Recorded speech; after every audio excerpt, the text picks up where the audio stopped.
This is Jason Belzer for AthleticDirectorU. I am joined today by Michael Schreiber and Craig Sloan, CEO and COO of Playfly Sports.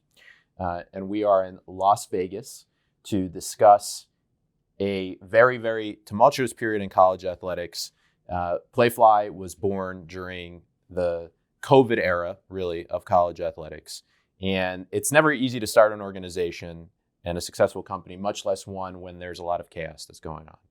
So, Michael, how do you lead an organization? How do you start a massive company in times of tumult and keep people focused on whatever the job may be at hand when you don't know where the industry is headed tomorrow, much less a year or 5 years from now? No, great question. And thanks for having us. We just want to thank you, Jason, Matt Roberts, and the whole AthleticDirectorU team for having us here. Really excited to be able to talk with the team and spend a little time together. But it's a great question. We really pulled the strategy together just before the pandemic, which is interesting, thinking about college sports and the opportunity really to bring new thinking and innovation and build platforms to allow college athletic departments to excel. And my focus and my history has been in transformation, digital transformation, and different experiences throughout the media, entertainment, and sports world. And I really wanted to put that together with my passion for college sports and figure out how we can take the whole industry of college sports to the next level. Everything from fan engagement to donor engagement, to recruiting engagement, to sponsorship sales, to data and experiential opportunities for fans and brands alike. So taking that vision and then bringing it to light by starting to look at how we can approach the business, starting with multimedia rights in the college sports space, was how we approached the first early days of the business, and then boom, March. 2020 hits and we're in a pandemic. The interesting thing that happened for us is that gave us even more excitement, and we doubled down on our speed and moved even faster. We saw opportunities that we wouldn't, I don't think, have seen if it wasn't for the pandemic, where there were folks that were in that much more need of innovation, that were that much more in need of partnership. And it actually led us, not only for some of the acquisitions that we made to put the company together, but it led us to support some of our early partners in ways that we probably wouldn't have been able to if it wasn't for the pandemic, because they were in so much need.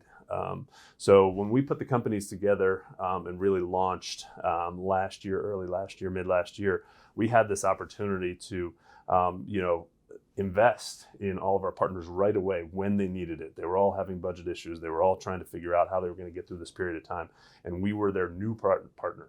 So we really got an opportunity to show them that we weren't going to go through major layoffs. We weren't going to go through major deal changes. We were going to support them through that process. And that, I think, helped us really build the early brand of Playfly Sports in the industry as not only coming in with the vision of trying new things and being innovative and really trying to push the envelope and drive a category of college sports which we should think is undervalued significantly, but really in a time of need for our partners.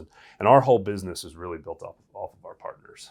That's what we do. We support college athletic departments. We support the fans. We support the sponsors, the donors, all the different constituents that are part of the college sports ecosystem. So, and if it's not for those partners, we wouldn't be here. So our goal, even coming out of the pandemic, as we're all sort of feeding back into normality, hopefully from a pandemic standpoint, other than all the other amazing, interesting things that are happening in college sports, which I'm sure we'll get to here. But this has gotten us a chance to really show our colors during that time, and that's built our brand, and that's built what we are today, and is getting influenced by our culture and how we interact going forward. And in that same time, we've built up an amazing leadership team. Craig Sloan, who is here with me today, has come on board, and in addition to a number of other amazing executives that have come on board to help us with that vision. So you mentioned a little bit earlier, and it leads into this next question. They say that necessity is the mother of all invention, and the pandemic allowed you guys to look at the industry and the value that you were bringing your clients differently. Can you talk about what kind of the secret sauce of Playfly is? What separates you guys from other multimedia rights holders? How are you operating in this business? how did you think about operating in this business, and how did maybe COVID change that? And what is, your pathway to kind of transform college athletics over the next decade? Sure. So we really have our core values. It's really our 4 core values that influence how we think about our culture, how we think about our partnerships. And we call them on our side the Piper values. And it really starts with people being the first. And people all around, our people, our clients' people.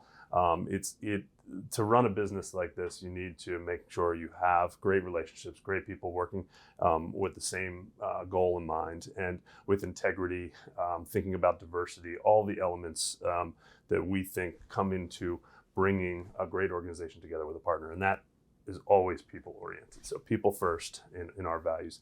Innovation is next in our values, and believing that that's really the foundation of Playfly Sports is thinking about the next step. And that's, in my career, has been successful is trying to transform each iteration. Talk about a transformational time in any industry, but college sports, oh my gosh, right? I mean, right now with all the changes, not just in sponsorship, but everywhere across the board, it's wild. I mean, just, I could ramble off probably like 12 different things that all of our partners at these administrations are having to deal with right now. We're just trying to be as helpful as possible to get them and take them to the next level in an innovative way. So innovation is core to us as a key value.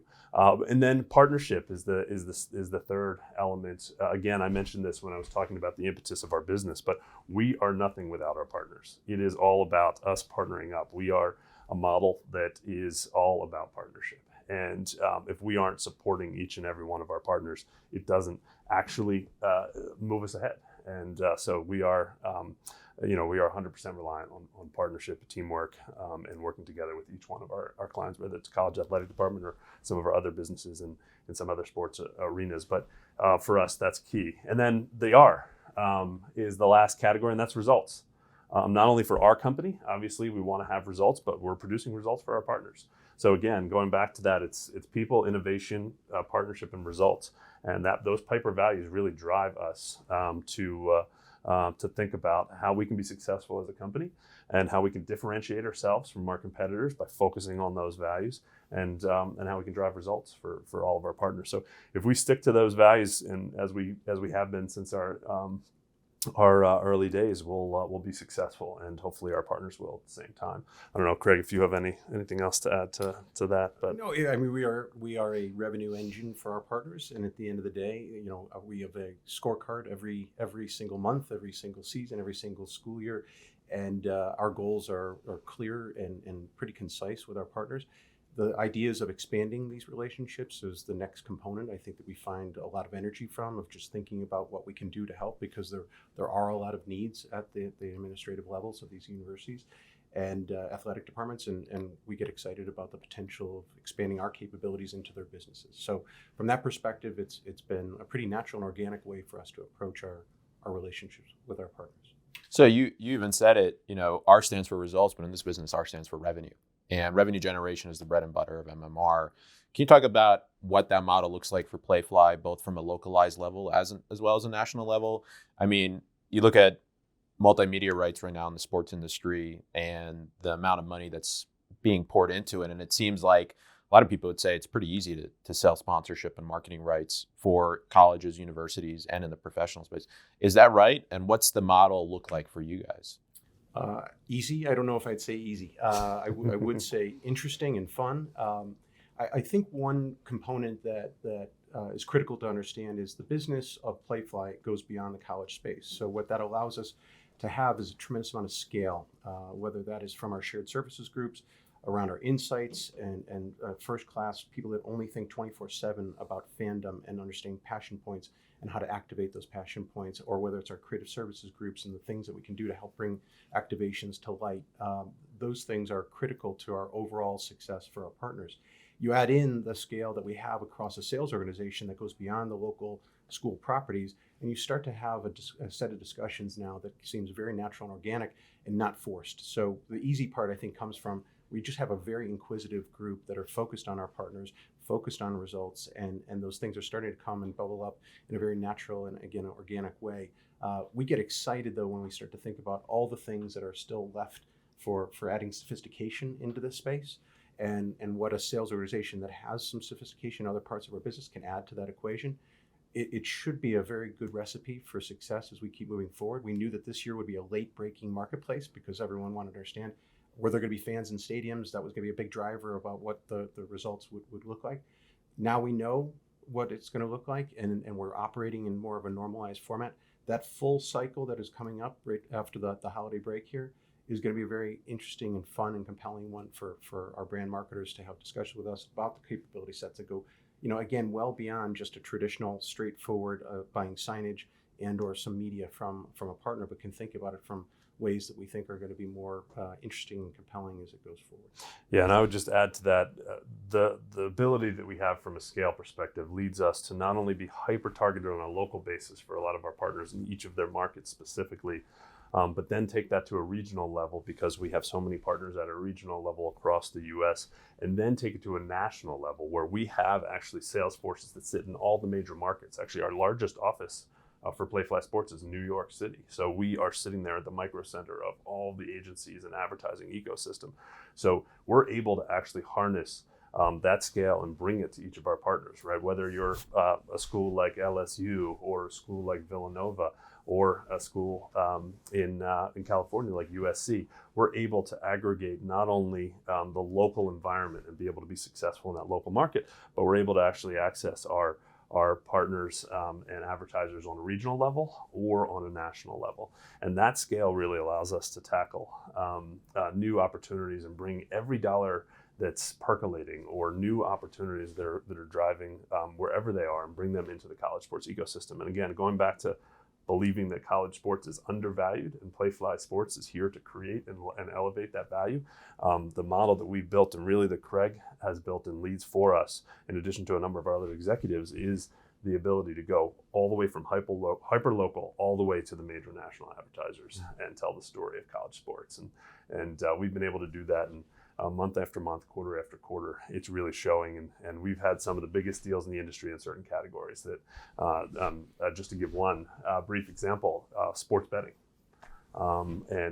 We've been able to actually really invest in that category. We know all of the major sports books in the U.S.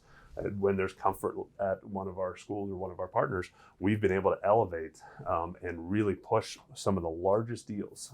And one of our deals was the largest deal in the industry to drive that revenue. And using that model and that funnel that we have on a national scale has really been successful there. And so we're excited about that.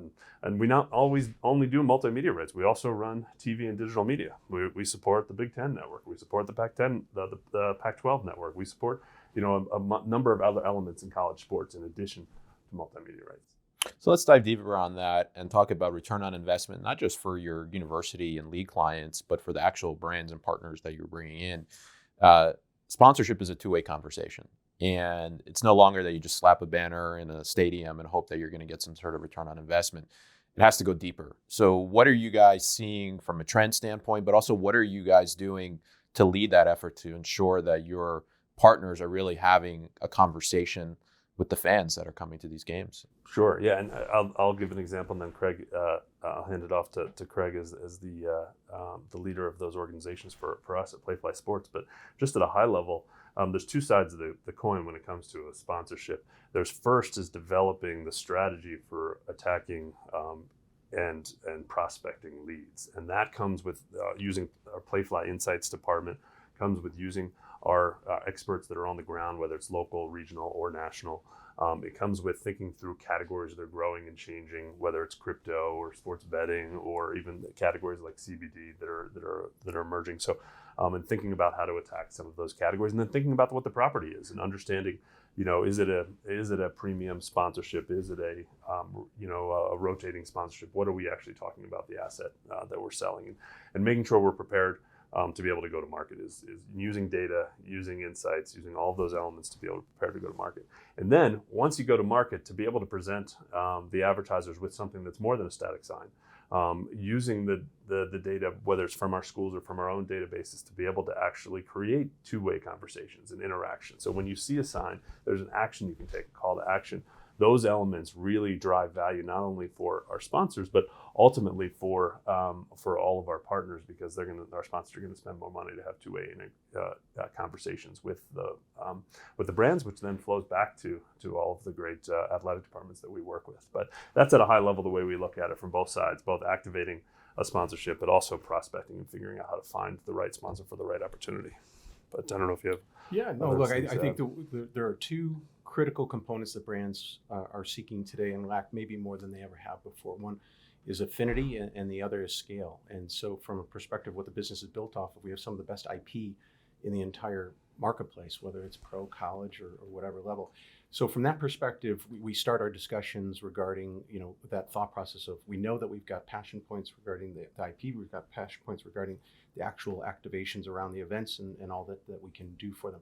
But it's only critical for the brand and what they can actually realize out of it if it's amplified in ways that we think are beyond just the static components you mentioned, Jason. So I think for our perspective is thinking about the best ways to amplify those into broader based spaces, whether that's social, digital, or linear television. And we have that opportunity because of the layers, as Mike mentioned earlier, that we have within the college space, and then additionally in our local property. So from that perspective, I feel very comfortable having conversations with brands today that is evolutionary, that is about what meeting them at the needs that they have, and then finding ways that are going to be hopefully, again, fun. This should not be the part of their marketing platform that they look at and struggle with. This should be the part that they actually get enthused by and become part of the ideation process. We can be, it's an overused term, but a consultative seller, because we have the scale. Nothing should ever seem forced. It should be about, again, what the business objectives are, and then bringing that to life through a number of different platforms. And so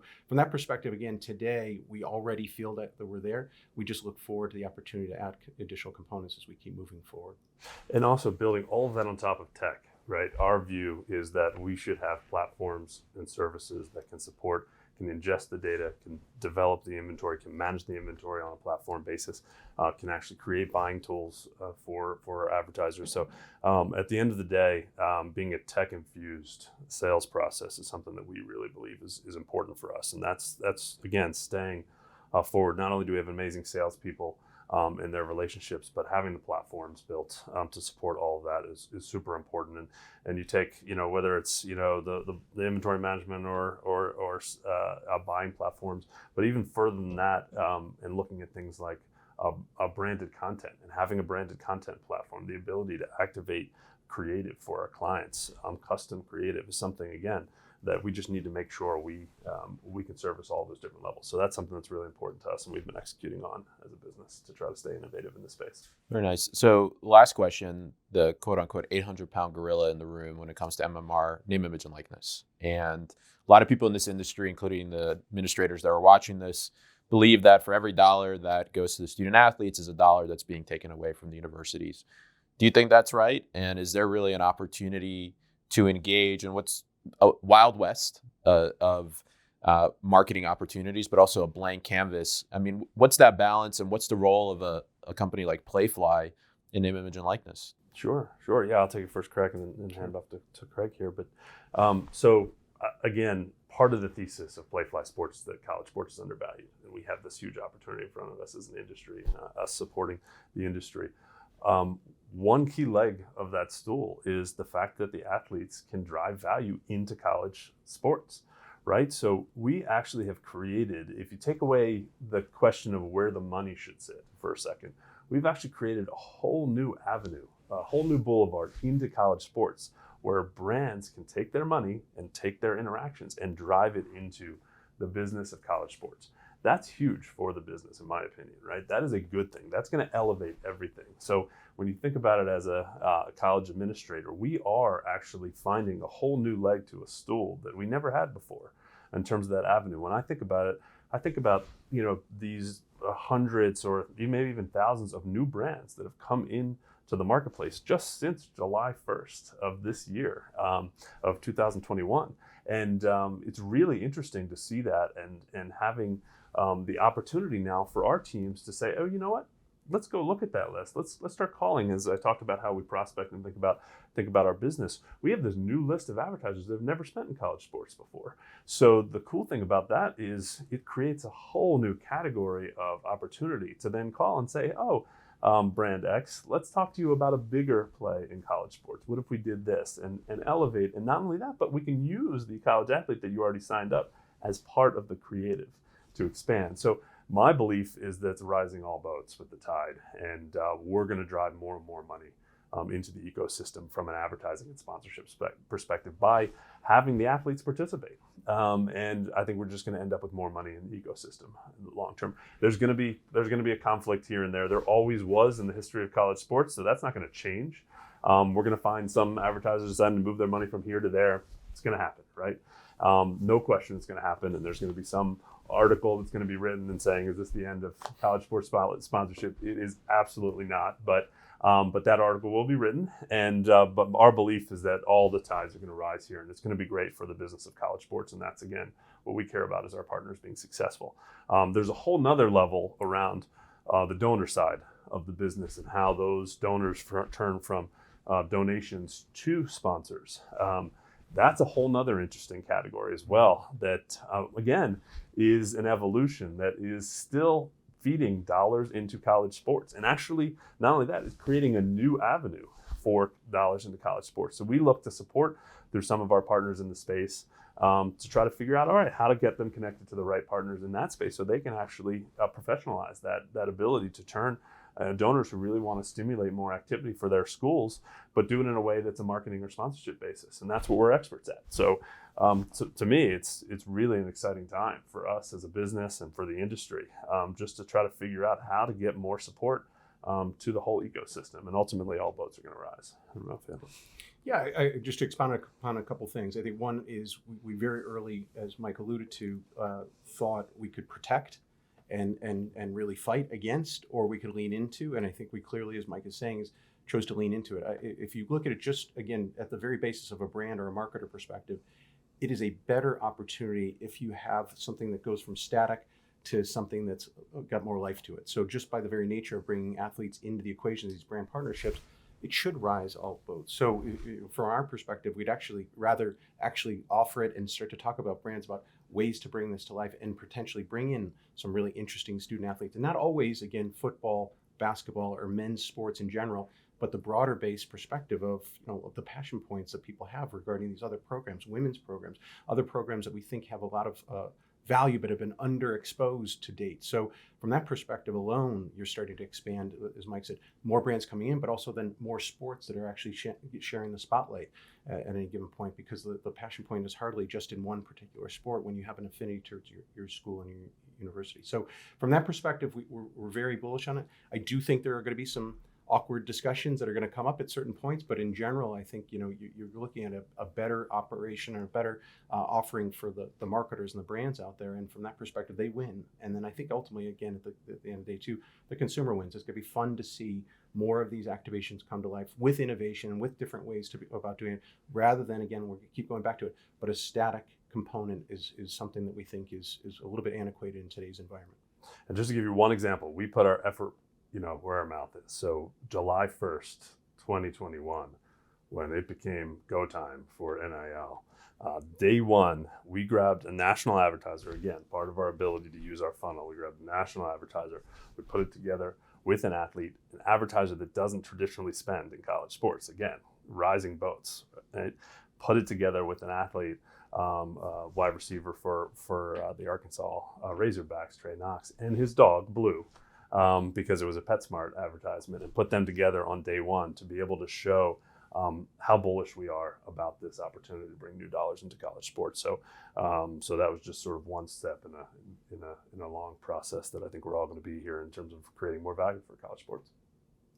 Michael, Craig, I appreciate the insight, and I think the one thing we can agree on is we'll be sitting here a year from now, and everything we just said is going to be completely different and changed. But that's the best part about working in college athletics. That's fun, and that's what we're here for. We love transformation, and we love supporting all of our partners through that process. So we're having tons of fun.